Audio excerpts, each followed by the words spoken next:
we've got a lot to cover today. Thanks everyone for coming. And here we are in April, and we just really have two topics on the agenda today. So we wanted to get a conversation started around Caltrac specifications and as they relate to delivered fuels. Just to set the stage a little bit, this is a topic that our friends at Sealed have brought forward, and they pointed out that many homes, especially in the Northeast, have delivered fuels, things like propane, that people use to heat their homes, and data sufficiency requirements in the current Caltrac daily or monthly, really the monthly specification, restrict the ability to model these homes most of the time. And especially with the Inflation Reduction Act and some of the opportunities there to go down the metered pathway instead of the modeled pathway. For those who are familiar with the legislation, I'm sure Tim and the Sealed folks can get into this. We might be missing a big opportunity here. So we've wanted to bring this up and just get folks' initial thoughts on this, and then pending the conversation today, we can talk more about it in future meetings. And then also, we have a lot of progress on the 2.1 preliminary daily model, and we have a lot of results to share. And we wanted to give a good, robust update, because I think we're getting on the path here toward finalizing this. And today's discussion, I think, can help inform a handful of things we need to iron out, but also just make sure that everybody understands kind of what's happening in this model, what are the results we're seeing, what are the steps we still need to do to kind of tie things together. But I think we're hopeful that in the next month or at most 2 months, we're going to be able to tie a bow on this thing and make some recommendations around a final model formulation for Caltrac Daily 2.1. So today's going to be a key discussion to give a progress report, get everybody up to speed on how things are looking, and I think we're pretty excited about it, honestly. So looking forward to that. So really, that's all on the agenda today. And I think the folks at Sealed have some things they have to get to on the East Coast, so we wanted to get started there. And so Tim, I can probably walk through these slides. If you don't mind, I'll just keep control of the screen. I'll tell you in advance if needed. There's only 3 slides. Perfect. So. Perfect. That sounds good. So take the baton and feel free to run with it. Sure. Thanks. And I just did want to 2 quick mentions. One, welcome Sam Swift. Sam, if you want to just quickly say hi or raise your hand there or something. Okay, Sam's our... Sure. Hi. Hey, Sam. Sam's our new VP of Data Science. And so while not clear if he'll be on all of these meetings going forward or whatever, but definitely an active role, as we'll discuss. Like, we're just so interested, this is like showtime or game time for Caltrac and OpenEEmeter. So it's really exciting and with the IRA. So he'll be involved. And then a longtime data scientist at Sealed, Patrick McNamara, is stuck in a tunnel on his train right now somewhere in New Jersey. So he'll probably be on in a few minutes once he gets above ground. But if he's not, I'll try to do my best answering your questions. But we'll just jump in. So next slide, Adam. Yeah, so I think, Adam, you set the context well. I just wanted to emphasize again that I was involved in the original Caltrac 1.0 back in whatever that was, 2016, 2017. And that was really, we were still beating the drum, trying to get NMEC in California, trying to get, New York, anybody to take the bite of the apple. And we knew we had to lay this foundation. And I'd say that was like the minor leagues. And now, this federal legislation, the Inflation Reduction Act, with the homes program, there's like a homes and an electric rebate program, electrification rebate program. The homes is a retrofit incentive program that will be rolled out to every state, $4.3 billion. And it explicitly requires states to, they either have to, they're going to do a modeled path, which is like a BPI 2400 kind of modeled path, and or a measured path. So just putting our guesses out there, we'd expect most states to do modeled, and then a handful or more to do measured. And there's a lot of folks involved in this group and others, including ourselves, who are advocating and pushing really hard to get the states to do measured, and that's really exciting. But what that means is that Caltrac's going to go from, you know, lesser visibility to being, you know, in the spotlight, real big programs, big money, lots of stakeholders involved in doing this, and lots of money flowing out to homes. And so not only is it required for the states to use this advanced measurement and verification tools, which will all be, they're all going to do this. This will be the go-to methods and tools, but it's also about accessibility. So like, we don't want to run into homes that can get these incentives. Contractors can serve, can be part of these programs, and then they're like, because of some tweak in the method, they're like, oh, we can't include you. We have to go this other route or whatever. We just want to open accessibility and avoid unnecessary DQ. So that's the context for kind of how Sealed's looking at this. It's like, we want to take this to as many homes. We want to have as little as friction as possible. We want the states to love this and see that the future of efficiency is not this like compliance exercise that it's been of deemed savings or, you know, crappy models, but like, you pay for what you get and it's measured. And if it all works better, it'll make the case and will kind of transform that market going forward. So next slide, Adam. You can kind of click in. That's a little sample size of some data points that kind of back up what we're talking about, but I'll get into that a little bit. But effectively, some of the things that we've called out that found through a scrub, and we're welcome to take more or figure this out, and we have more detail, but we kept it at a very high level today. It's just that there's a bunch of stuff in section 2.2 that's going to, we've been talking about this really primarily around delivered fuels, but to be honest, we deal with some crappy utilities that have some bad data, especially on the gas side, like weird bi-monthly stuff. Some of those would get captured too. So to be more generic, it's really just like places that have more inconsistent meter readings might come out. Delivered fuels is the big target here that we want to try to include. You can just punch through some of these bullets here. Yeah, that's good, Adam. Thanks. So effectively, there's a few sections, 2.2.3.1, 3.4, 3.5, where some of the estimated requirements, you know, would kind of immediately DQ a fuels customer. Some of these off-cycle reads, all these things were built for regular monthly electric and gas customers, and they make sense. But in fact, they would DQ certain homes. And so what we'll get to kind of some recommendations, but like looking at the data we have, like we know this would be a big deal because we just randomly pulled like 3,000 plus homes that were on oil and propane. And if you just look at it, the average length of their billing history, we have a lot of data. We have, you know, a few years, almost 3 years.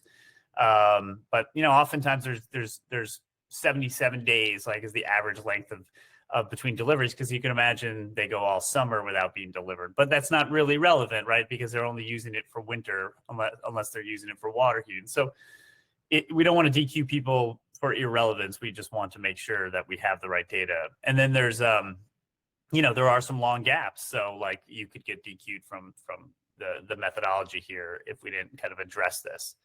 One more bullet, Adam, if you hit go there, I think. Yeah, while we're in there, there's a net metering language. I think it's 2.2.6, and it just has like an exception language in there about sub-meter data saying like in the future, this is possible. And we just think we should probably clarify it because it says projects shall be excluded if they don't have this net metering. And I think at this point in the game, if we can have the data, we want to include people. We certainly don't want to be delivering the IRA incentives and saying, oh, sorry, you have solar, like you're out.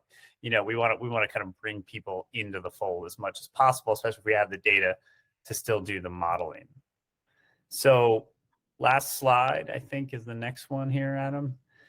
Yeah, so what we would offer up is like, hey, if you have experience here or you know, points you want to debate or things you want to add or recommended, whatever, anything, input, like we can talk about it now. You can set up one-on-ones with us. Anyone else who's interested, we can just talk about it.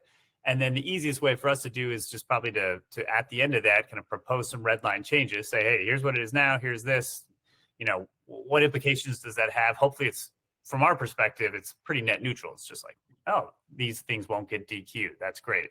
Shouldn't change the fundamentals of Caltrac or OpenEE, and then discuss it in the next meeting. That's kind of how we laid out the next steps. Thanks, Tim. So are you seeking some basically initial feedback right now on the idea? I want to. I mean, you know, there's no pressure. It's like just, hey, propose this. Like, sometimes it's easier for people to react to like, well, what change are you asking me to consider? And so we know that, but we just want to start at a high level without jumping right in off the cliff. So, and it's like not much detail, I mean, this is a few places in the section 2.2, so it's not a big lift. But yeah, any input's welcome.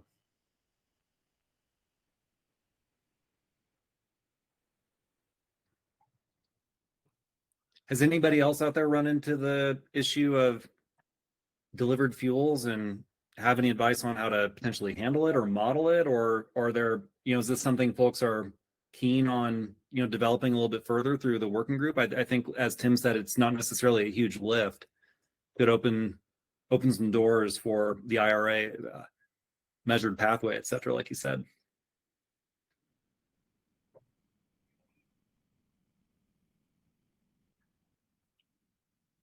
We're pretty aware a lot of people don't monkey around with delivered fuels customers in the way that Sealed does. And just for anyone who doesn't know, Sealed, does home weatherization and single family home weatherization and electrification with no upfront costs. So we enter a performance financing contract. So we literally have been doing measured savings for 10 years. It's our entire business is based on a counterfactual model. And if you save energy, you pay us. If you don't save, you don't pay anything. It's like an ESCO for residential is the closest approximation. So we've played around with a lot of messy data and a lot of poorly billed customers in the Northeast. And it's something that makes us unique.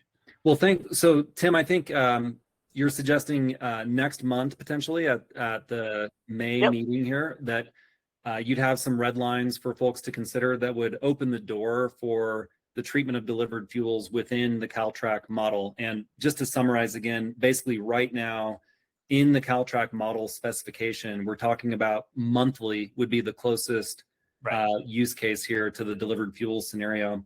But in the monthly model specification, a minimum of 11 months are required to achieve the data sufficiency requirement for CalTrack.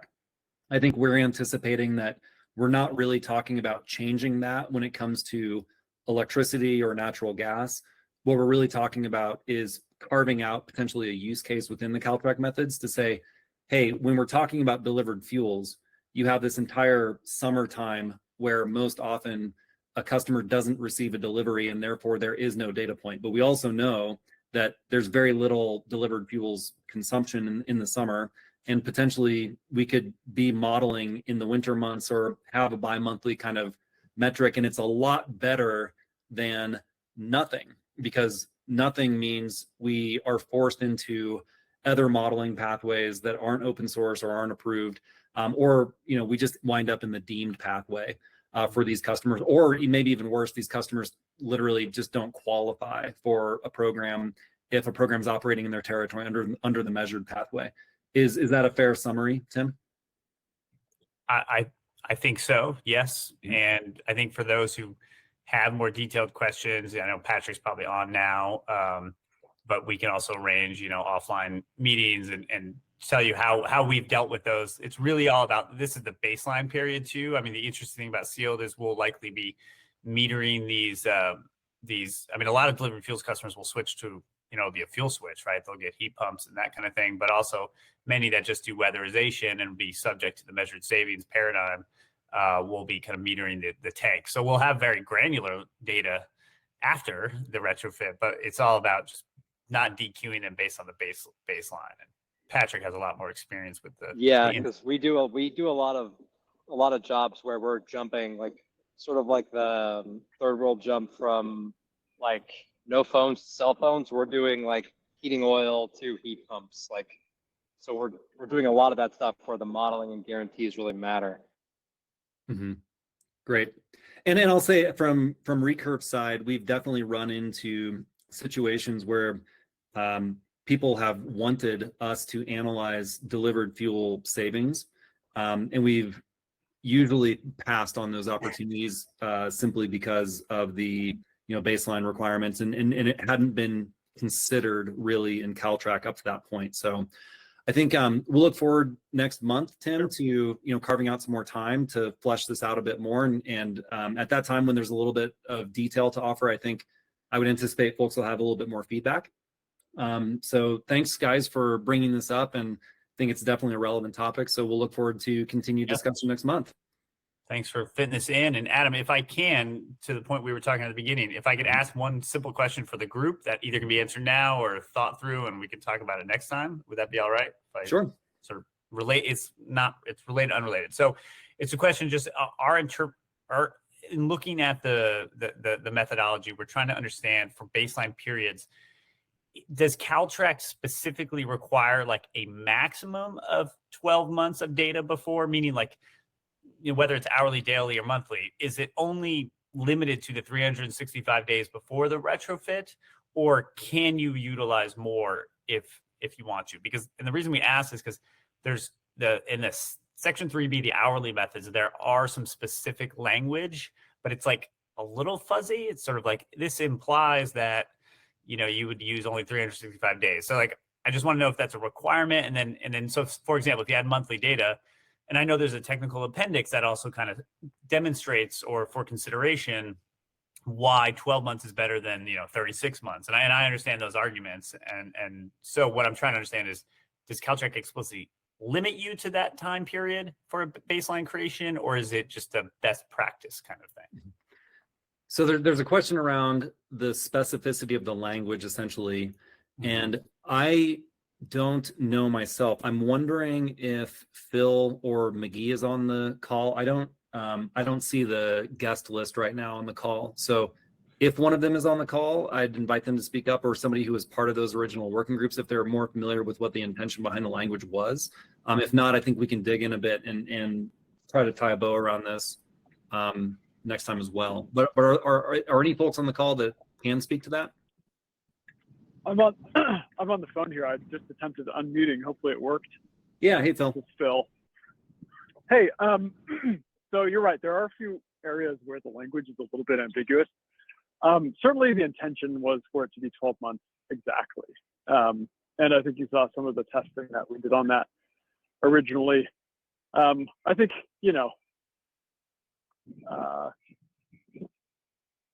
there's always room to make the language more specific, and I think we should do that wherever possible to avoid ambiguity like that. But that was certainly the intention. So just to clear, the intention was to limit it to 12 months exactly? I didn't catch that. It was, yes, it was to limit it to 12 months. Yeah. So. And using that technical appendix data kind of as a supporting justification, seeing that the accuracy sort of maybe went down as you had more information. That was right. Yeah. So if you start to capture sort of more of the population trends, or the building, if the building is trending downward in savings or in energy usage already, or trending upward, you'll capture more of that if you look back 2 years, 5 years. Hey, this is Ethan. Can I chime in with another factor in that very rigid rule? I think one of the important goals for Caltrack was to be a replicable method, so that if an implementer and an evaluator and anyone else who wants to measure the savings does an independent analysis, they'll all get the same result. And so I think that anywhere that we could try to eliminate some kind of a subjective decision, where one person might have some site information and want to modify even if it's not for selfish or nefarious purposes, want to modify any of the inputs, we wanted to just take that out of the mix and make sure that you could plug in all the data, the software would run, and everyone gets the same answers. So in that case, Ethan, what your point would be is like, say we've got 100 different sites in a portfolio, and we're like, oh, these 5, we're going to use 18 months of data, and these 9, we're going to use 12, and these 10, then everyone would have to replicate that. You'd have to know, whereas if it's just 12, everyone's just going to use 12. I mean, and then potentially, yeah, right. And then potentially you have some evaluator come in, or someone comes in later and is like, well, I don't agree with your judgment call there. I think you should have used 13, and now I'm getting a different answer. And now what happens, right? So fair enough. Okay, yeah. With that point then, because we weren't really like completely biased one way or the other. We're just trying to find out what the requirement is. And so if you want, I mean, we can kind of come back with some proposals, or, you know, can we continue to debate if there's a debate, but otherwise it's really like, if it's not, it wasn't that clear to us that it was limited. It seemed like ambiguous. So maybe that needs to be clarified, but I could be wrong. We could just not have like caught the right sentence that actually says it, you know? Yeah, let's have a look. We can have a look on our end as well. I think it's worth revisiting some of this, and I'm glad we have folks like Phil who have the recollection that he does. And I do recall seeing in the technical appendix that there's, you know, supporting testing around limiting to 12 months, and that definitely, you know, lends credibility to the concept that, you know, that was the intention of the language. But we should absolutely have it be specified in a way like Ethan is talking about that doesn't lead to you know, basically a lack of replicability of the methods. Sure. Based on sort of evaluator judgment calls on those kinds of things. But Tim, if this is something, I would just say, if it's not, I do want to move us on here because we have a lot. Please. But if this is something you find like problematic, I think feel free to bring it back to the group next time around as well. You know, I don't want to be like slamming doors shut on people right now. We'll bring it back. If we still don't see it's clear, then we can bring back some recommendations for where to clarify it. And if the intention is there, we're not necessarily going to fight the intention of it unless we have a good cause to debate it. But otherwise, it's just, let's make it clear, because what we're looking at is states implementing this with all different implementers and all different hands in the pot, and we don't want confusion. Definitely. Great. And Adam, if I could just throw a pin in one thing around this conversation, which is an edge case that I've seen come up here, which is houses where there was a breakdown in a mechanical system, you know, 3, 4, 6 months before the project date, quote unquote. And so the question is then, well, how do you count those months? Should they be counted as part of the baseline period? Because the HVAC system might not have been operating at all during those months. You know, so just sort of clarifying whether there's, what is the beginning of the blackout period, right? Does it include mechanical failures? Because that's another reason why people sometimes look for a longer baseline period, is if there were abnormalities. Yeah. You know, months. This is a good point. I feel like maybe what we want to do is in a future meeting here, carve out some space to really talk through some of these things. You know, where folks are running into ambiguities or limitations, or just generally feel like there are cases that are fairly frequent or frequent enough that are worth worrying about. Where the methods themselves just leave you kind of wanting, right? So, you know, if it's something like, well, there's an obvious blackout period consideration here, that potentially a little bit of refinement of the, you know, the details in the write-up of the methods could alleviate. Then, as long as we're not, you know, I think we're all open to those things. We just have to talk about it as a group and consider, you know, the downsides and the advantages to anything. But Tim, I definitely appreciate bringing this up. Ethan, thanks for the reminder of the context here. And let's come back to these things as we need to. So feel free to, by the way, feel free to email me with any of these kinds of ideas that you want to flesh out. And, you know, if there's enough kind of demand for these topics, like let's carve out the space for sure. Okay, let me move us on just because we have a lot to get to. And I think we want to bring the conversation around to the daily model now, and some of the research and results that we're seeing.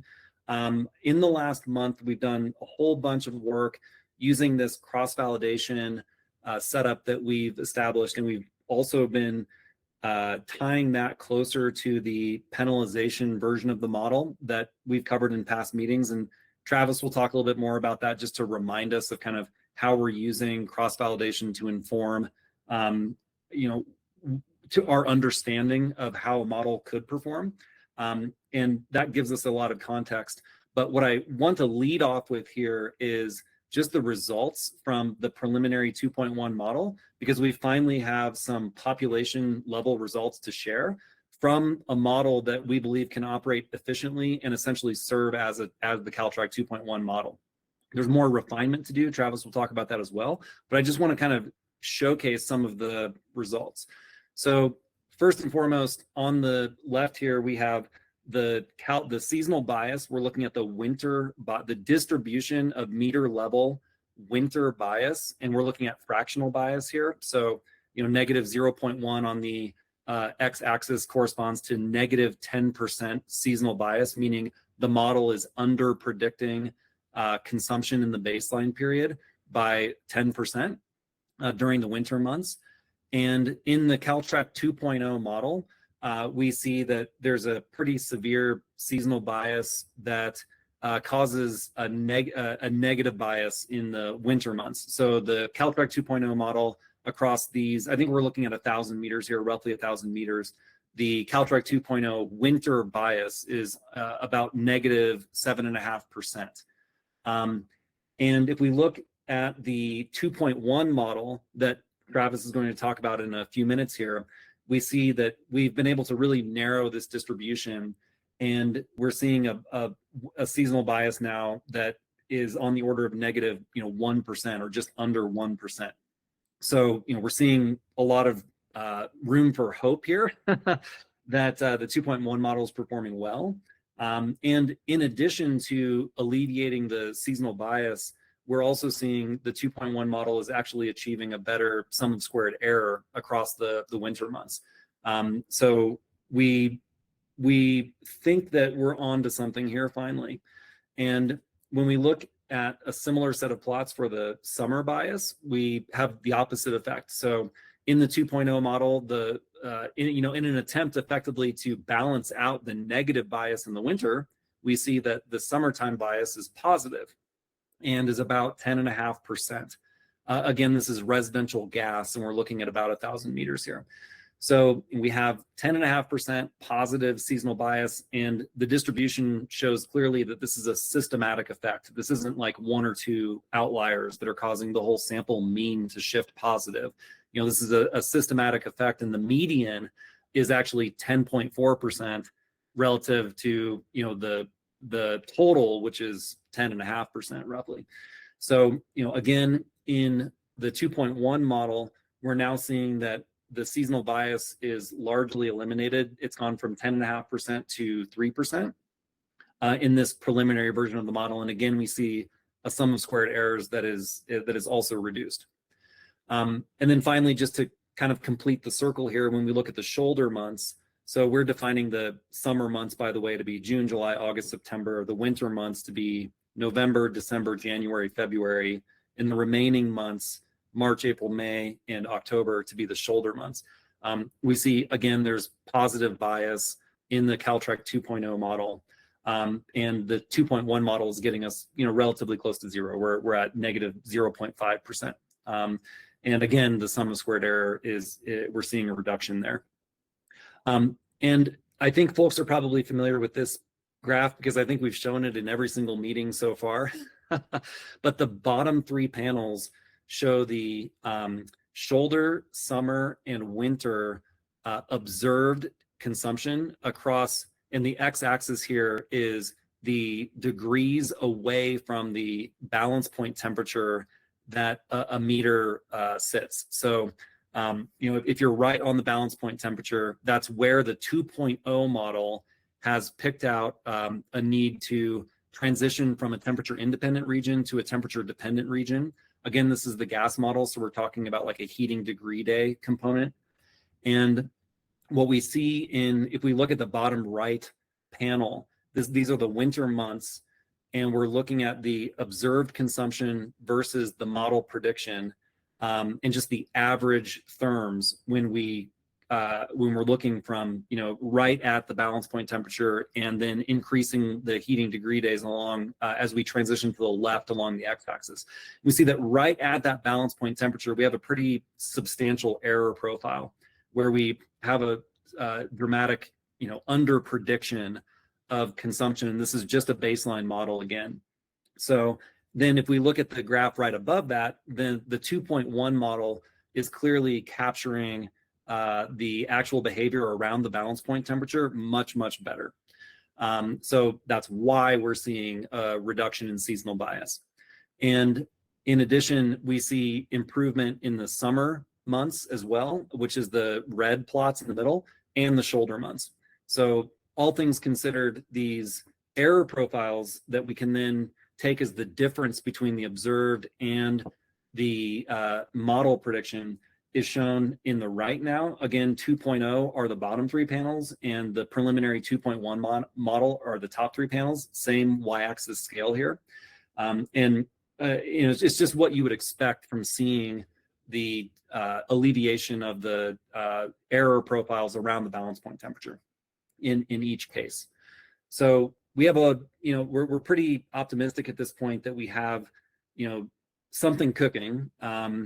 And we also wanted to just take a moment to say, it's not just seasonal error profiles, it's also weekend weekday bias. Weekend weekday bias is something that is more severe in electric meters than gas meters. We're going to focus today mainly on gas meters because I think we're going to run out of time if we try to shove all of the electric stuff in here as well. But we'll come back to electric in the next meeting. But when we look at the weekend, again, fractional bias, now we're looking at weekend bias instead of seasonal bias, but same kind of idea, that the very worst performing meters in the 2.0 model are effectively tackled by weekend weekday splitting that gets that's accomplished in the 2.1 model, like we've talked about before. So we're not seeing, necessarily like this distribution really narrow up in the same way, because we're not actually seeing a lot of weekend weekday splitting in the gas model, but we're seeing where we need it the most. That's exactly when it happens. So that's a very good sign that the model is performing as it should be. So weekend weekday bias, I think when we get the chance to show similar graphs for electric, you'll see a big impact there on electric, where seasonal bias isn't really an issue, but weekend weekday bias is a much bigger issue. And then my last slide here is just to talk a little bit about the splitting behavior in the model. So just to remind folks, what's happening in the 2.1 model is the model is allowed, if it can overcome a penalization threshold, the model is allowed to go from a single temperature independent region with a single balance point to creating those types of models independently within each season and or within each weekend weekday set of data. So the number of splits here, 0 splits means that we're effectively just have all 365 data points as subject to the same model and 1 balance point temperature, or potentially 2 balance point temperatures. And then if you go to 1 split, usually what's happening is, at least in the gas model, one of the seasons is split out and is modeled independently of the other seasons. So often we see this, for example, that the behavior relative to temperature in the winter is very different than what you see in the summer in the shoulder months. So the winter is separated out and modeled separately. There are other instances where it's just the summer that's separated out, or just the shoulder that's separated out. When you have 2 splits, oftentimes what's happening there is you have each season tackled independently within the model. So you're adding additional model parameters, and you can see the number of meters is, the 1 split accounts for more than half the meters. And so oftentimes you don't need to necessarily split the model by every weekend weekday combination, every season combination. Like we've talked about quite a bit in this working group, that's what leads to overfitting. So we're only splitting the model where we're overcoming a penalization term and alleviating a source of error that is very clear that it would benefit from having an independent model by season instead of, or for 2 seasons combined, instead of just splitting them as a matter of course. So all of this is subject to a lot of tuning that we need to accomplish, but nonetheless, we're seeing that even with 1 split or 0 splits or 2 splits, we're seeing a lot of improvement in the seasonal bias. And I'll just say one caveat before handing the baton to Travis here, which is, what we're really looking at when we're studying, graphs like this is the performance of the baseline model on the baseline data. of course, what we're after ultimately is a predictive model. So one of the things we're going to be trying to quantify in the next month or two is our predictive cases. So we're going to be using the cross-validation scheme where we're breaking out test samples and studying seasonal bias when we have that kind of information where the model is being asked to perform on new data that it has not seen. I think that we're very likely, in fact, I'd be quite certain that we're still very likely to see dramatic improvement in seasonal bias, but this is probably a best case scenario that we're looking at now because it's simply the baseline model being fit on all of the baseline data. But if what your situation is a high degree of seasonal bias just in that circumstance alone, that's not going to improve when you're in a predictive case. So you got to get this right to have a chance. And we're seeing that is definitely, we're seeing a lot of progress on this front. So I want to hand the baton to Travis here. Are there any quick responses or thoughts or questions? Because what Travis is going to dive into is a little bit more of the how we're doing this. So if anybody has any high level questions on the results themselves, feel free to ask now, and then we'll move on. Hey, Adam, this is Ken. Just a quick question. When you go to the year-over-year testing, I think it would be interesting to. I don't know that you were planning to do this, but I think it would be interesting to go ahead and run the full set of what you're worried about might be overfit models, where you have the weekend, weekday, and the 3 seasons. So I appreciate your concern about overfitting there. Prior to this discussion, that number of parameters with 365 days of data to possibly get to the point of overfitting, although you provided some interesting quantitative pictures of that. So I learned something there. But in terms of the worry with overfitting would be that it would you'd be worse going into the following year.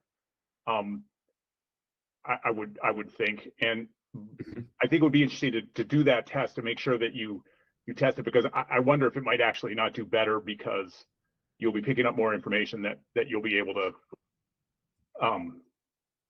that could be there in the following year. So yeah, I think we agree, Ken. Yeah, Travis and I were just having this conversation over the last couple days, talking about how specifically we want to go about testing that, and the work we've put into the cross-validation approach gives us an ability to do that because I think one of the things we were trying to wrap our heads around as we were coming into this entire R&D process was, especially in the last 3 or 4 years, we've gone through a global pandemic and then major inflation and, economic, not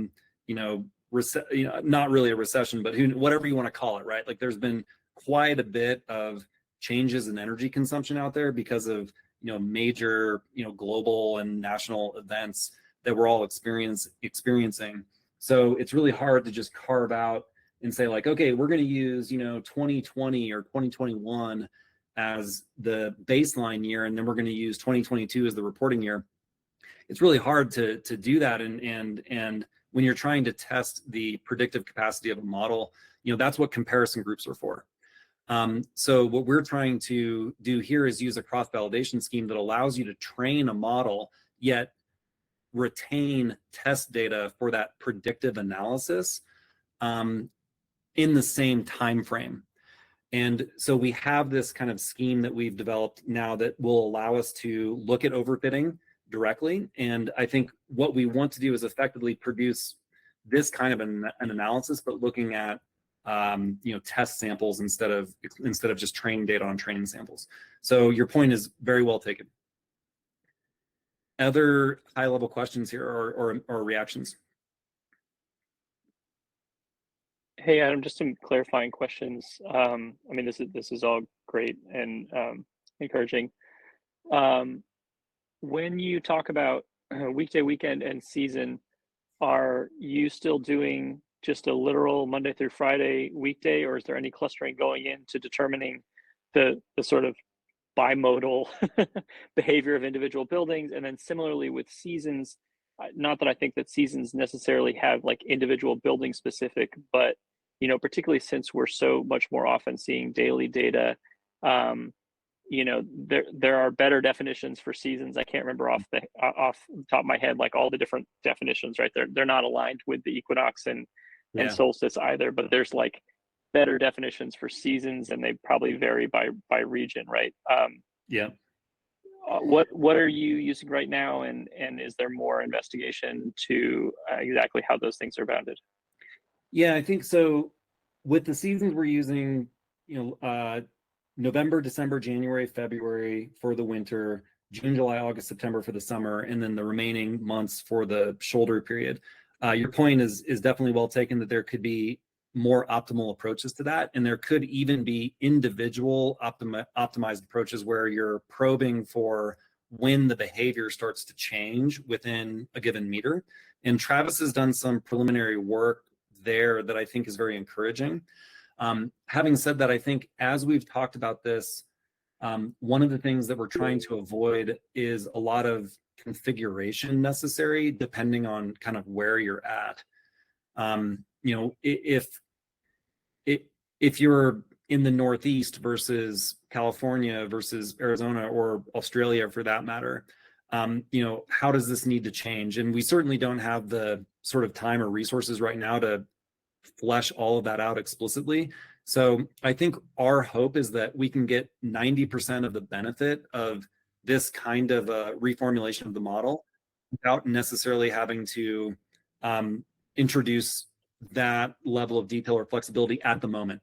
I think one of the things we've also been talking about a bit lately is there are certainly topics that could be ripe for CalTrack 2.2 or 3.0. So we're trying to zone in on where we want to draw the lines around 2.1. And I think right now we're probably, just for bandwidth and time's sake, going to try to wrap it up without necessarily trying to optimize the season question like you're talking about. But you're totally right to point it out. Yeah.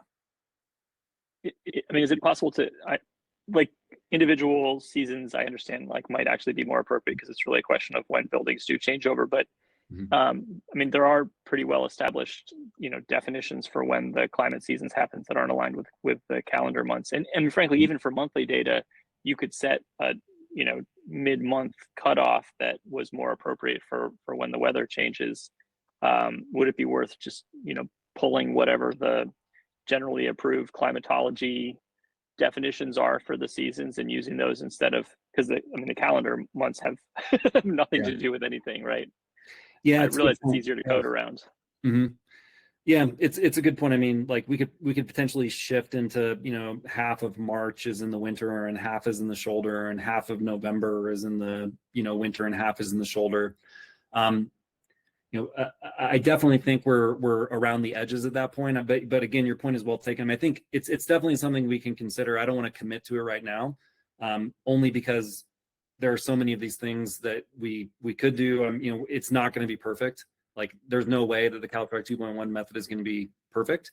And if we've got a little bit of mixing of seasons, it's probably could be made better. To be completely honest.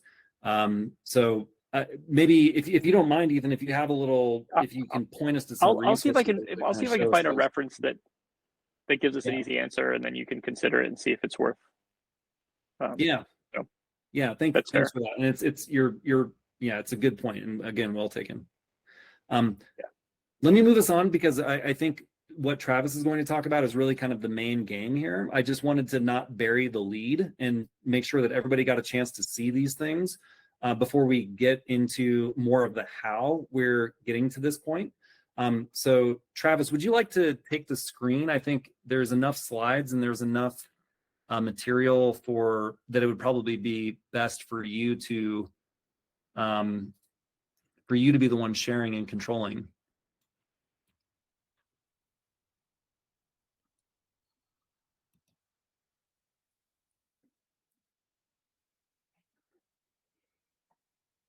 All right. Can everyone hear me and see me? I can. Good. All right. I've been having mic issues for the last few days, so if I just suddenly go quiet, go ahead and like try to get my attention. All right.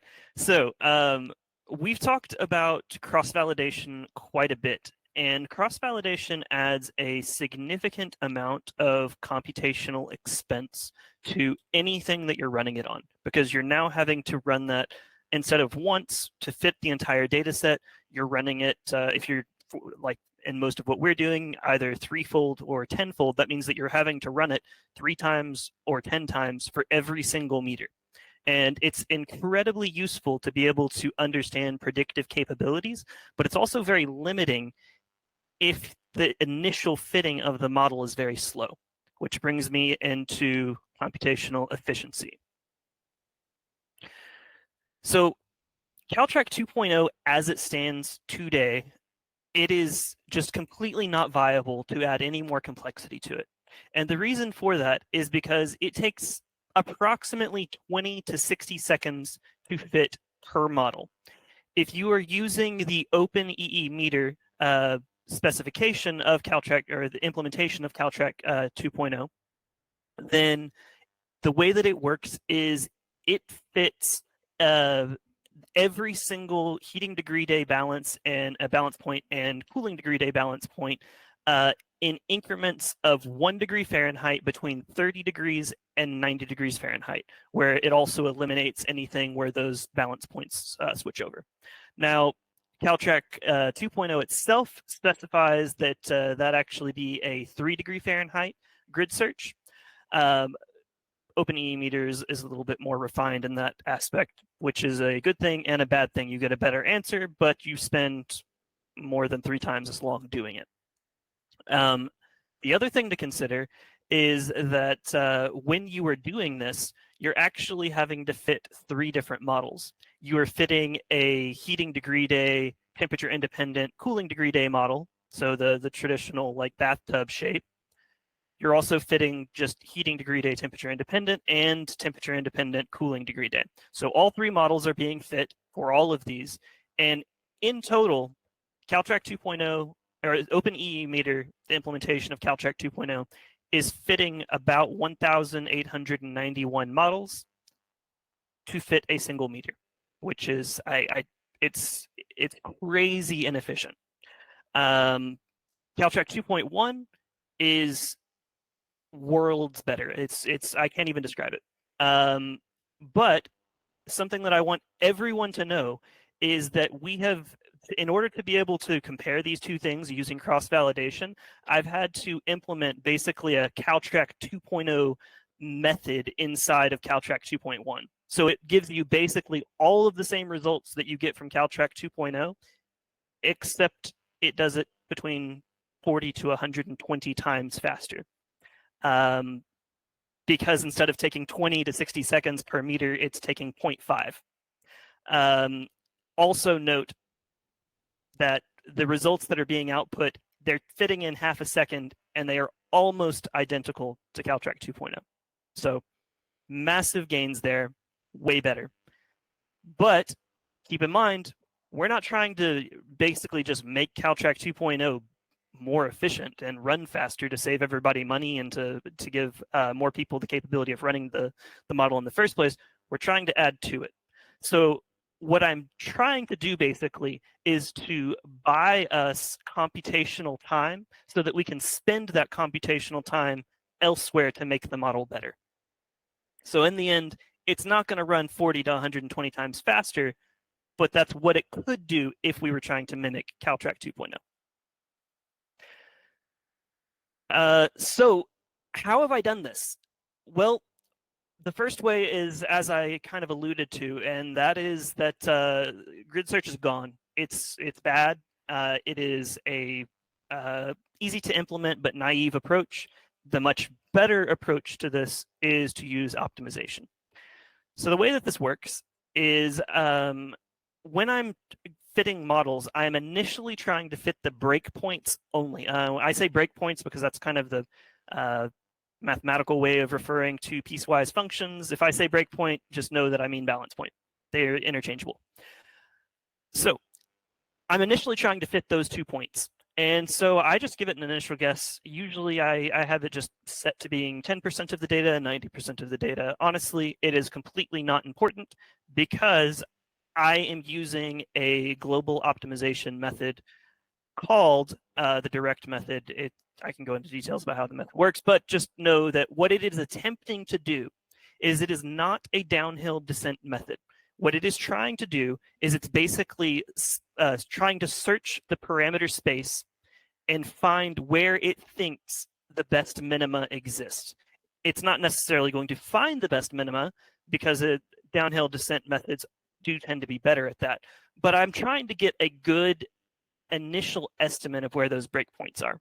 And I do this twice. I do this once where I assume that the breakpoints are together and they are actually just one breakpoint, which means there is no temperature independent spot.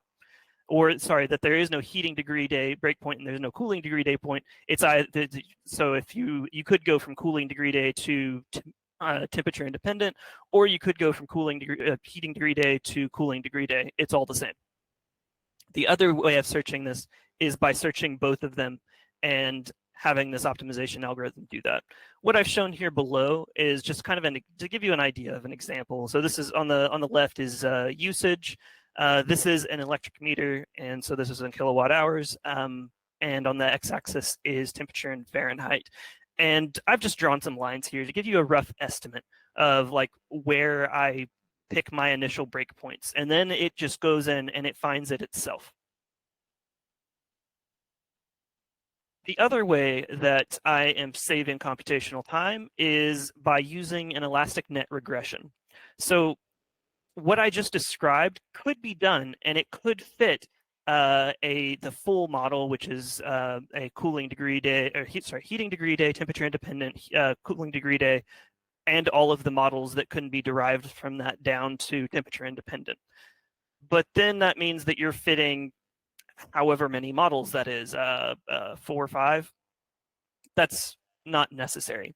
Instead, we can use an elastic net regression. And what that does is, so traditional regression would try to, your objective function would be just to minimize this sum of squared errors. And this epsilon are the residuals. You square that gives you your sum of squared errors. I went ahead and I did the mean sum of squared, the MSE here. So I guess that is incorrect. Regardless, it's all about the same because the number of data points don't change.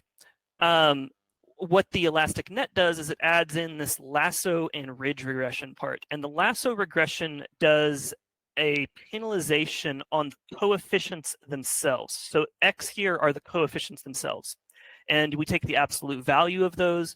We multiply that by some alpha, which is basically the elastic net power, I guess you can call it. And then some beta. And the beta is how much of a percent of the elastic net is a lasso regression and how much of the percent is a ridge regression. So this is a 0 to 1 variable. And then we also do a ridge regression, which does the same thing, alpha times 1 minus beta, because that's a percentage over there, and this is the percent that's a ridge regression. And then we square the coefficients and sum them all up, take the square root.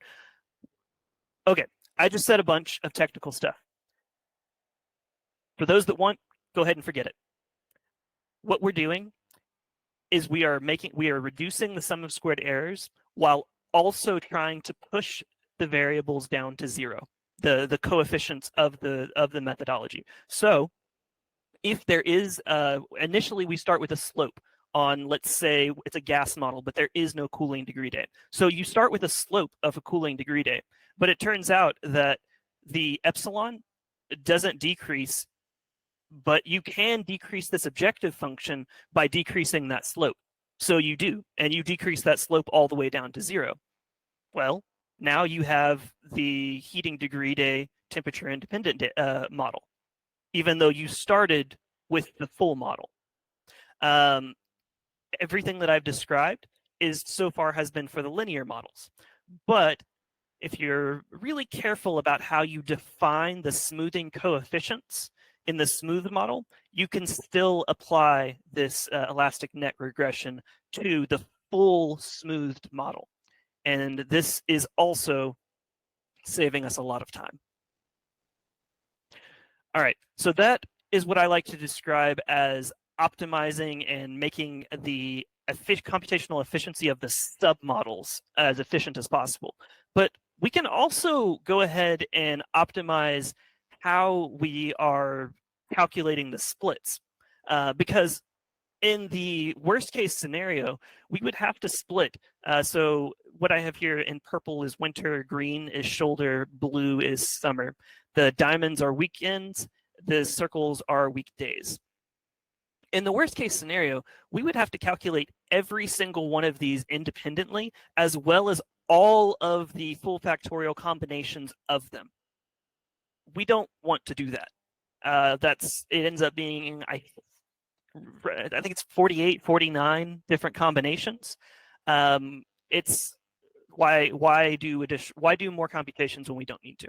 So one way of doing this would be, well, we can cluster each of these independently, so summer weekday and summer weekend, and then we can kind of trim out what we don't want to do separate. So we start with the assumption that we want to evaluate everything, and we're just trying to eliminate possibilities. So if, for example, the summer weekdays overlaps with the shoulder weekdays, then we say that we don't actually want to consider those seasons separately. Or if all of them are combined into a single one, we don't want to evaluate any of the seasons separately. And then for weekend weekdays, you might notice that there's some overlap here, but there is no overlap for shoulder. So for weekend weekdays, we say if any of the seasons do not overlap their respective weekday weekend, then we do want to evaluate that. And now you can see how we drastically drop the number of things that we have to fit from that high number of 49 down to 2. But in the worst case, where we do have to calculate lots of things at the same time, we can do better than that, because a lot of these components, which I'm going to call them, which are the individual splits and the combinations thereof, they have commonality. So right in this table, I've shown component 1, component 2, 3, 4, 5. And so let's start with FW, by the way, is full week. So this would be a full week model where summer, shoulder, and winter are all combined. Basically, there are no splits. Then we look at the next one. So let's split out shoulder. We're still going to keep full weeks. And then that'll be separate from summer and winter. But fitting this full week shoulder is exactly the same. It's the same data, no matter how we do the rest of the components. So if we do summer and winter separate, then shoulder is still being fit exactly the same way. Same thing for all of these different combinations. And so what we end up, we save time by only fitting components once. That way we are fitting the minimum number of things that we need to fit, even though we can combine them in different ways. So again, lots of time savings. Some of these are going to have to be worked on after we get the final model. For example, the one I showed up above.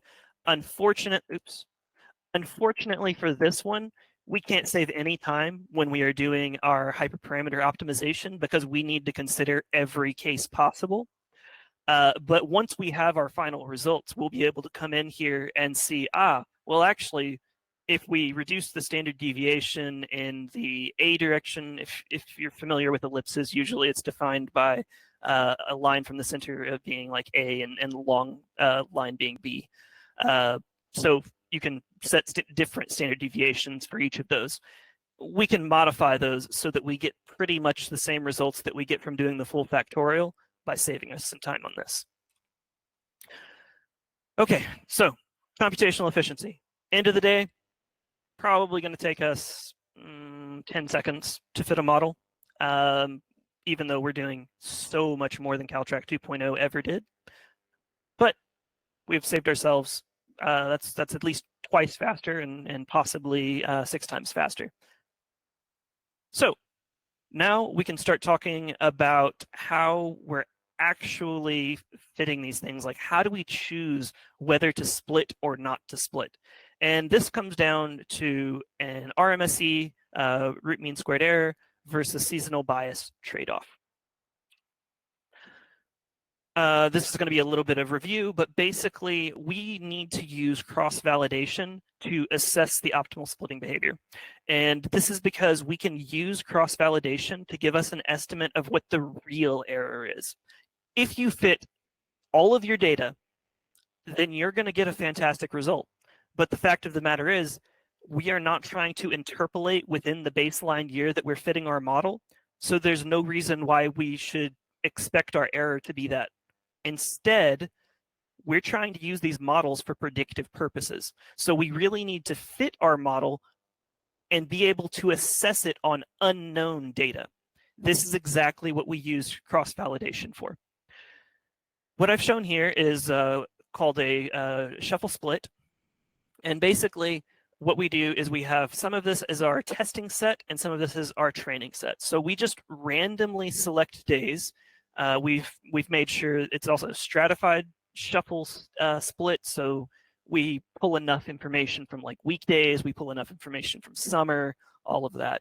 But with all of that aside, 10% of the data for every single split is left aside for testing. So we only ever fit on 90% of the data, which means that that other 10% it never saw when it was fitting the data, which is effectively like saying, this is the data from a new year. So then we can, except we sidestep all of the problems of having to look at year-end data because temperatures are different, large factors that have affected everybody have changed, except we don't have to worry about that because we're looking within our own data set. So we assess all of that and then we do it however many times that we're going to. We do this 10 times because then this gives you an estimate of, well, you can always make the argument of what if you pick an outlier in your testing set, you're going to get horrible error. Well, if you do this 10 times, then the odds of that outlier being in all 10 of your data of your splits is not very likely. It might be in 2 of them. So you get a pretty good estimate of what things are going to look like. Okay, now that we've got that little bit of background, you understand how we can fit a model on a given set of data and yet still understand how it's going to produce in the future as a predictive tool. So now we can start talking about what is the equation that we use to decide whether we want to split or not. And that is what I have shown here to the right. So in this objective function, we have lambda times the RMSE of the split divided by the RMSE of the unsplit model. And then we do the same thing for MBE, which is what we call mean bias error, which is the seasonal bias, except it's for the entire year. It's for each season, but then we add that together, take the average of that for the entire year.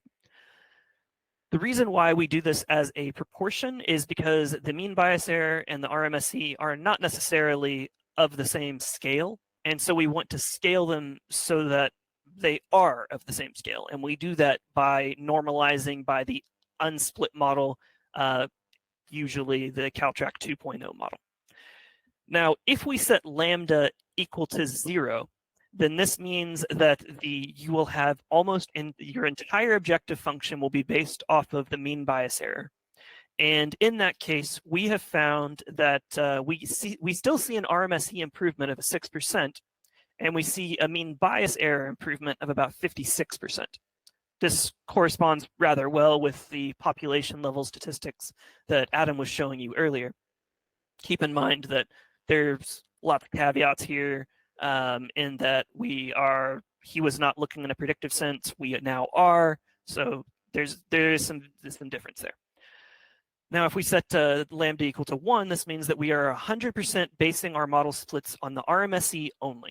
And in that case, we see an RMSE improvement of 10% and a mean bias error improvement of 46%. Notice that no matter how we go about this, 1, we see an RMSE improvement. 2, we see a rather significant mean bias error. So everything I'm going to talk about from here on is mostly about fine tuning and getting the details right. So what we don't know is what is the best optimal answer in between these two lambdas. By the way, I neglected to mention it. You may have glanced at it. These are the actual definitions of mean bias error and RMSE. So on this bottom one, N is for data points, M is for seasons. So that's how we define these things. So mean bias error is the absolute error of all the data points for a given season, sum all of those up. Then you can sum all of that up over seasons. You take 1 over N times M, which is the number of seasons, times the number of data points. You end up with MBE. So Travis, just to All right. clarify really quick on that. So if you go back to that Yes, equation just really quick. Yeah, if you just go back one slide really quick. So in the mean bias error, effectively what we're saying is, look, if the summertime you have 7% or 5 therms, mean bias error, and then in the winter you have negative 10 therms mean bias error, you effectively add the absolute values of those quantities across the year. And that's what we're trying to minimize if lambda was equal to 0, as Travis said earlier. That would be the whole function that we're trying to optimize when determining the splitting behavior. So just wanted to draw it really clearly with respect to how the seasons are being incorporated into the objective function here. Excellent, thank you.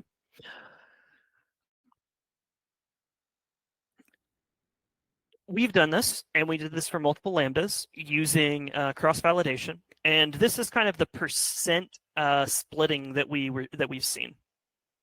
So now, if we base that splitting off of the train data, which this is kind of analogous to how we'll actually be able to do this in the future by using the selection criteria, then we see that this is kind of the result where the no splits is not particularly seen until we are at lambda of 1, which you will remember that this was the RMSE only case. Yes, that's RMSE only case.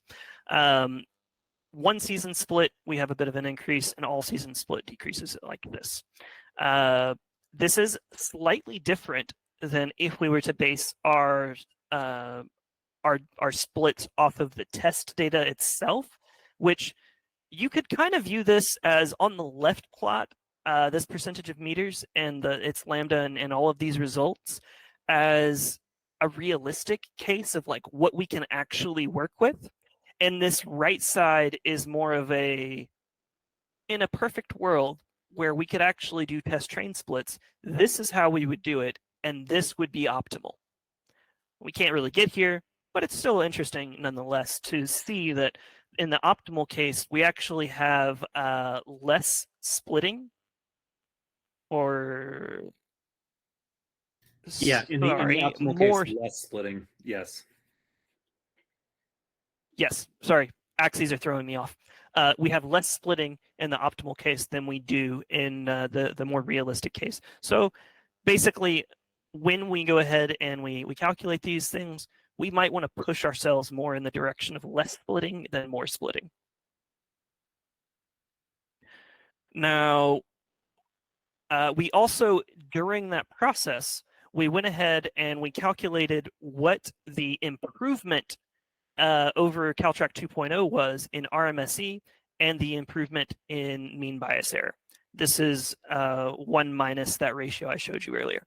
And for RMSE, you can see that at the bottom, we're at roughly 6%, and it is a linear increase up to 9.5% up at the top.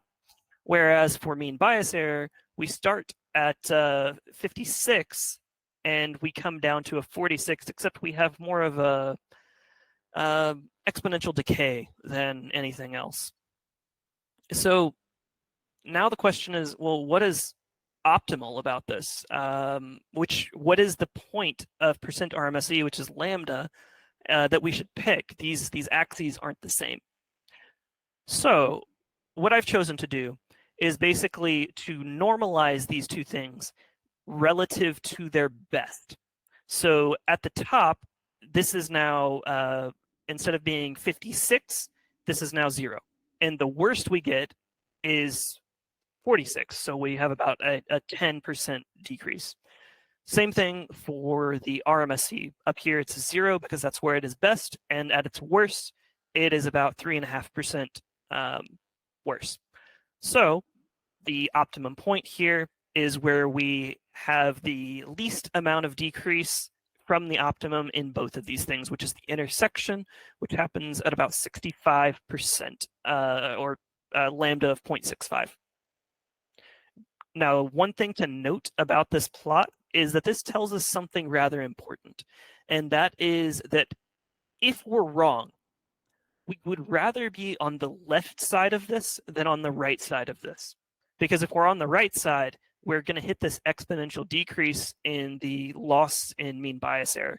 Whereas if we're on the left side, we're basically dealing with the small end of mean bias error. As far as the exponential, it hasn't really kicked in. And of course, RMSE is linear either way. So we want to be basically like 65 and to the left. And that brings me to, and all of that was from the cross-validation. So what we used that cross-validation for was as a way to just roughly fit our selection criteria. So I basically looked at the amount of splitting, and I really do very rough. I was like, it's 60% two model fits. So I'm going to try to tweak the settings so that I get about that. And then I also use that lambda in the objective function for defining when to split. And this is what I get. So what I have here are two completely different models. And the x-axes do not align. So just know that these are different. The thing that is interesting, though, is that you can kind of see, like, for me, I don't know, maybe I'm going crazy after having looked at these for too long, but I can completely understand why it did not split any of the seasons out, because we have a lot of overlap with summer, shoulder, winter in this low period, low usage, and then when it's increasing, yes, there's a lot of scatter, but it's not particularly to one season or the other. It's all more or less the same. So I agree with the model's assessment that this should be a single model. Now we come to the case below, and it's a very similar meter in that the behavior is very similar. But in this one, the winter, everything about the winter is kind of has risen up, and you can kind of see that they have a different behavior in the winter versus the shoulder and the summer. Some of you might argue, yes, we have some overlap here, and that is going to always be the case because we're never going to have, well, I'm not going to say never. We're not interested in the cases where winter is so far up that it's completely obvious that they should be separate. We're interested, like, where is the fine line between deciding where it should split and not? And so for this, just visually, I agree with the assessment of where it has split. However, that being said, this is a preliminary model. We have more things to work on, as I'm about to discuss after I show you more results. And so what I have here is population level statistics on the residential gas meters only. This is for about 1,000 meters. And what I show here on the left is RMSE improvement. And this is the improvement over Caltrack 2.0. And if you've never seen a violin plot, what you can basically gather from this is if you split this down the middle, this gives you the distribution of what the improvement over Caltrack 2.0 is. This dot here represents the median, and the square box here represents the 25 and 75% quantiles. So, all that said, we see for sum of squared errors that we do see an improvement. We see that when we do not have any splits at all, so what this, and the reason why there is some variation here is because this is still including smoothed models. So you do have some variation here where Caltrack 2.1 is picking a smooth model and Caltrack 2.0 version of Caltrack 2.1 is not. For just for everyone to know, I'm just going to start calling it legacy. It's just so much simpler. And then the adaptive loss function, which I've talked about in the past.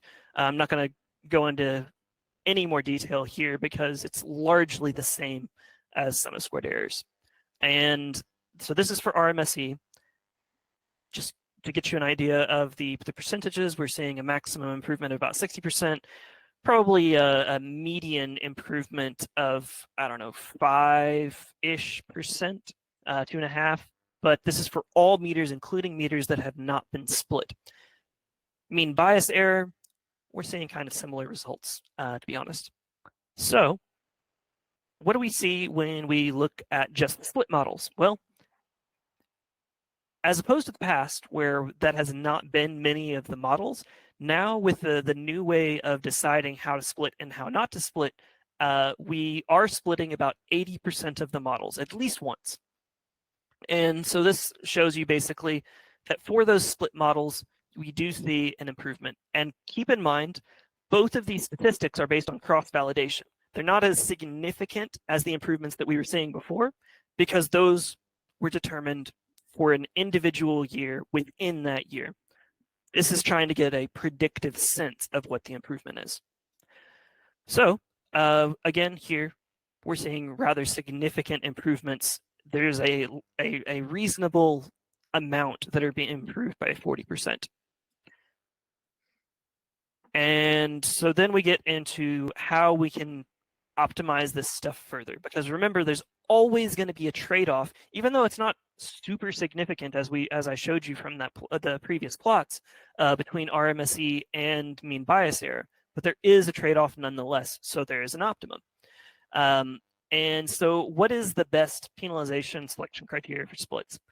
I took inspiration from the work of Liu, Wei, and Zidek from 1997, and I chose to use a Bayesian information criterion modified, and that is modified. I'll start a little up ahead, actually. What is Bayesian information criterion? Well, what that is you basically take the log likelihood of the function. If we look at this is the number of data points. This is some constant. This is obviously a constant of 1. And then inside we have our loss value, and this is representative of the mean sum of squared errors. Now, once we have the sum of squared errors, then this means that basically this log likelihood function is a function of the sum of squared errors. So basically the Bayesian information criterion is that we throw out this negative in the 2, and then you have this n times this stuff. So you have some function of your sum of squared errors, and you want to penalize that by something. And we penalize that by this this constant omega, and omega is basically how we want to scale this function, because a traditional Bayesian information criterion does not have this omega, and it does not have this eta. But what we want to do is modify it so that we can change that penalization to better fit what we're seeing with our actual results. And so we have these two parameters of omega and eta. And so the penalization is based off of the number of splits and the number of data points.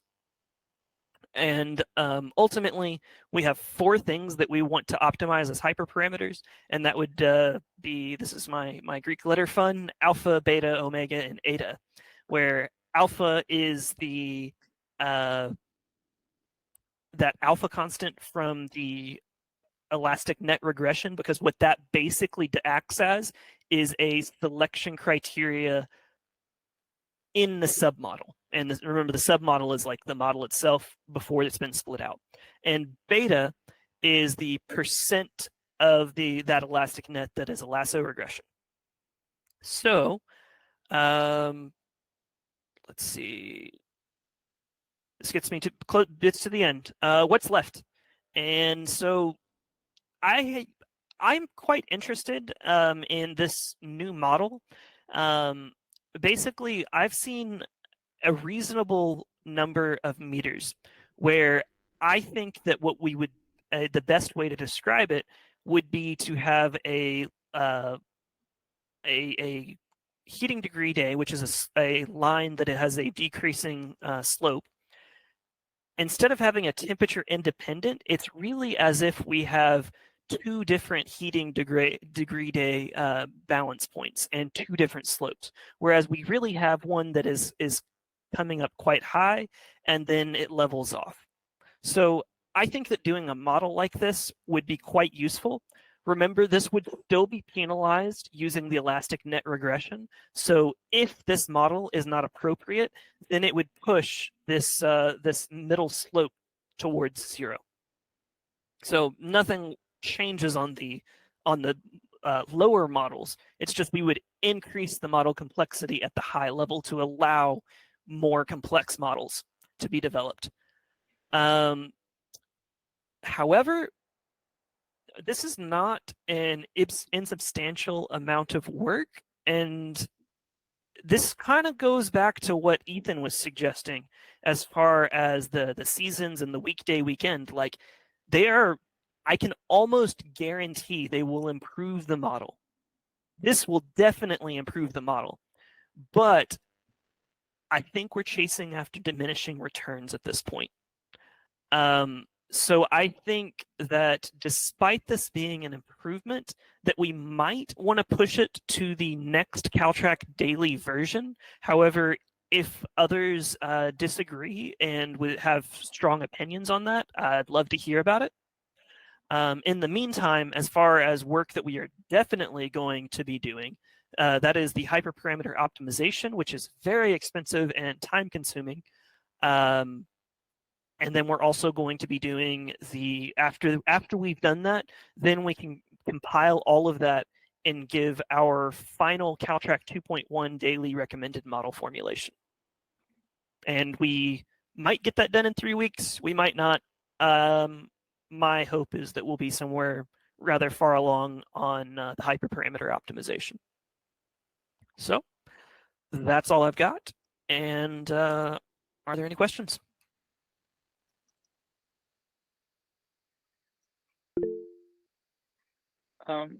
So I guess a very high level question is, I was reminded looking at some of the labels in the earlier slides that this is data, this is gas data from SoCal Edison, right? It's I mean, I guess on the one hand, it's a tough set to model because it's a more subtle effect, but on the other hand, it's not necessarily completely representative of what we'll see in other parts of the country. Where we're not seeing. I was talking to someone about models the other day, and they were talking about making sure to include that saturation point in your model for when your heating or cooling system maxes out its capacity. Probably not something that a lot of heating systems in the SCE territory are going to experience. So I guess I'm wondering, just sort of in your estimation, how many of the parameters and hyperparameters that are going to come out of this process will have been optimized around the particular nuances of the population that we're dealing with? And how important is it to either retune some of these parameters for different parts of the country, or to try to get some data from some hot, dry, hot, humid, or cold, very cold regions, to just be able to validate. I mean, amazing work. Like, this is phenomenal step forward, and I'm super excited about it. But I just sort of want the assessment of, like, how important is it to check it against other climates? I completely agree with you. I will say that we are not just going to be using gas data. Can I talk about who this is providing this information, Adam? Yeah, SoCal Gas has been kind enough to provide this data set for us. Mm-hmm.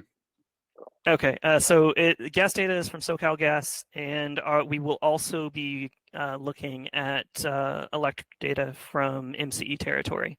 It's still in California.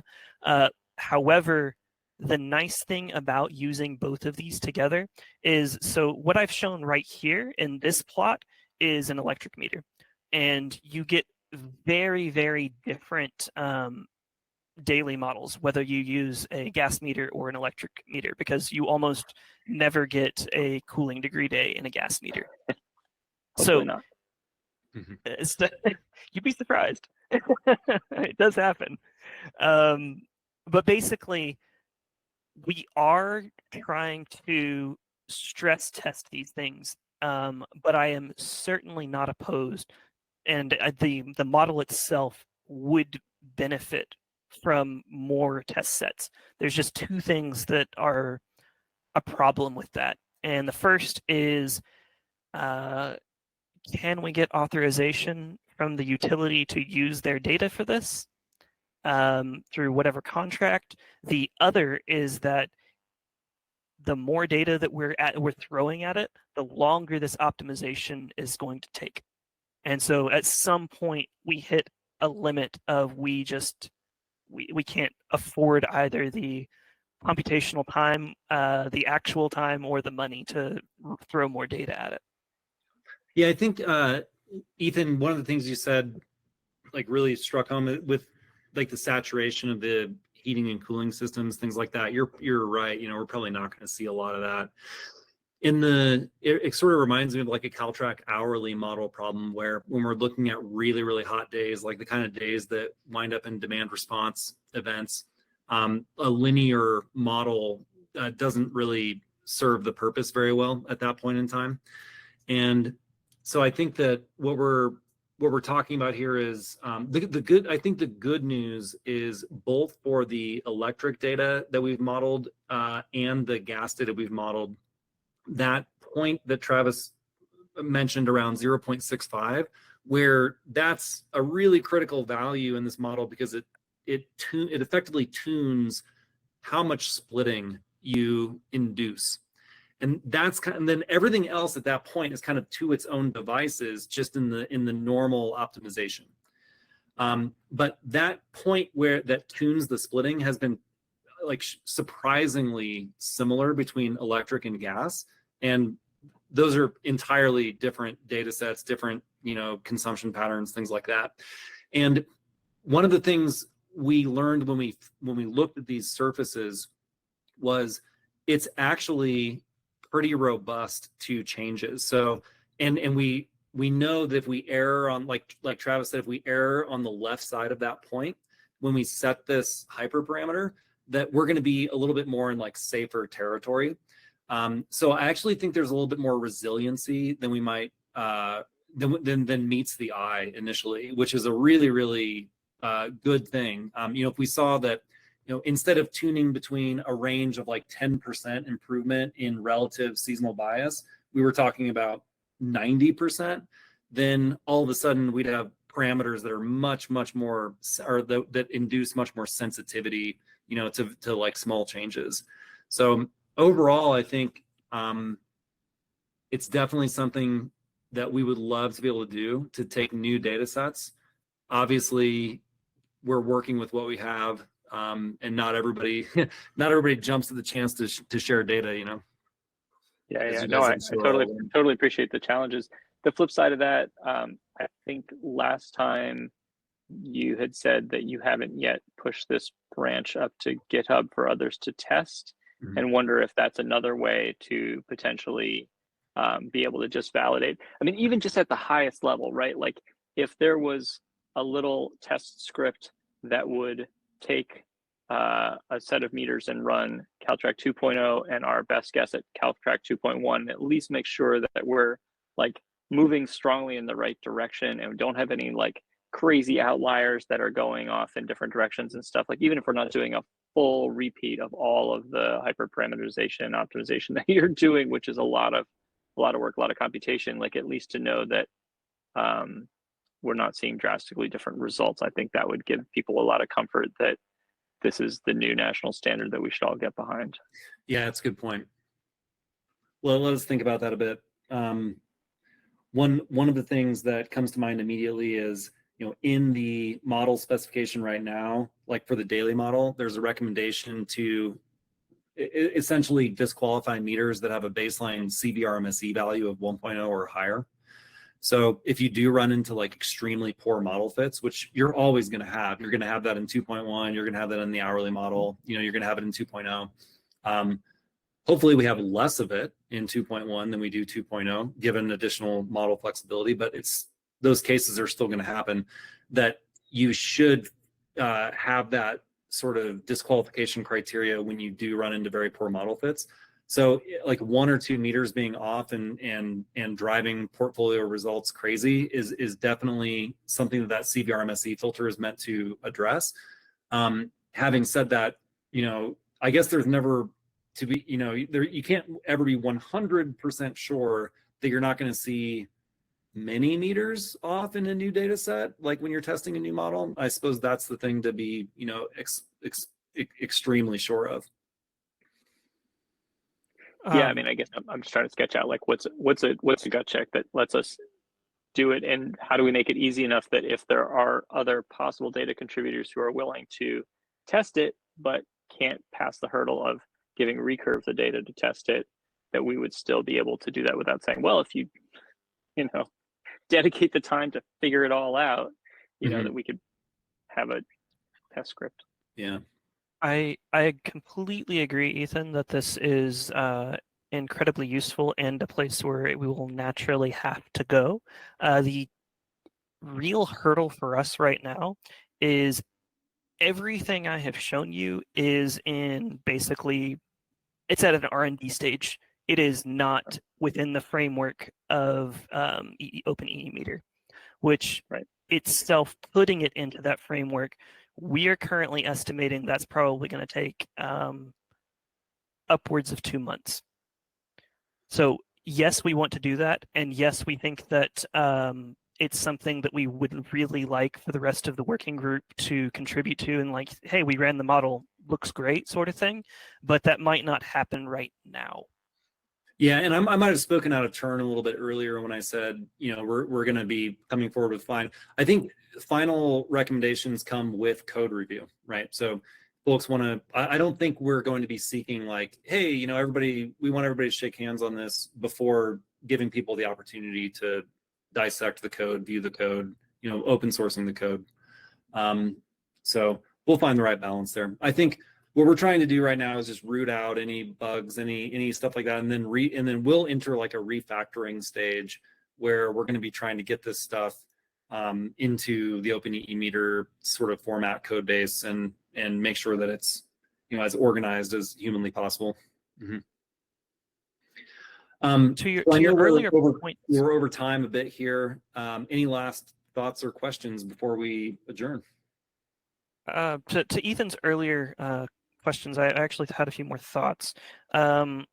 So one, as far as saturation, I think that would be largely fixed by like the model that I'm showing here, where it would actually allow for that saturation where you have the decrease in energy consumption. So that would be another point to the importance of this model that perhaps we are not seeing right now because of the geography and climate zone of where we're looking at. The other thing that I wanted to say, Ethan, was that it's when Adam was talking about how resilient those points are, it's remarkably so. So right now, all of those parameters I have just optimized by hand. Like there's not a whole lot going into it. And I did that for SoCal Gas. And then I run the same parameters for the electric meters, which are far more complex and far more interesting. And we get back great results. So to me, that lends credence to that this will be pretty robust. Cool. So we covered like a ton of ground today, and we kind of needed to do this deep dive at some point. I think the meeting's being recorded, if I'm not wrong, and if not, we'll record another version of it essentially. But we needed to kind of get all these gory details on the table. Upshot is we have a model that is allowed to split by season or weekend, weekday, depending on the ability of that splitting to overcome a penalization term. That penalization term is determined through a cross-validation procedure, and then we're working to emulate the results of what we've learned in that cross-validation procedure within the penalization version of the model. We've been able to speed things up on the CalTrack 2.0 front, and those 2.0 style models are essentially the basis for each of the seasonal or weekend weekday splits that the model ultimately winds up in. And then we're just using sort of statistical, best practices and R&D, what Travis reads in the literature and what we find and what we get from recommendations from all of you folks to do this analysis and tune these hyperparameters. So it seems like a lot. It certainly is a lot in many ways, but at the end of the day, you have heating balance points, cooling balance points, temperature independent regions. You have all of that same kind of stuff. That's what the models look like. We're just allowing them to split when and where they prove themselves to be beneficial. And as a result, we're seeing a massive reduction in seasonal bias. We're seeing a massive reduction in weekend weekday bias, especially on the electric side when that's really a problem. And we're getting a model that actually runs faster to boot. So, and we're getting an improvement in RMSE. And we're confident about all of these things because we're looking at a cross-validation approach for the most part. So I think it's hard to argue that that's not real progress, I think. The model's a little bit more complicated, to be sure. There are some bells and whistles that weren't there before. But hopefully people are willing to accept those things to have better model performance in the end. And I hope it goes without saying, but we're going to be releasing a 2.0 version within 2.1 that runs a hell of a lot faster. So if you want to stick with 2.0, you can always do that too. Like, that's not going away. But you'll be able to run it in what, Travis, 2 orders of magnitude faster. So want to say thanks to everybody. We'll be in touch here and circle up the next time around. Thank you.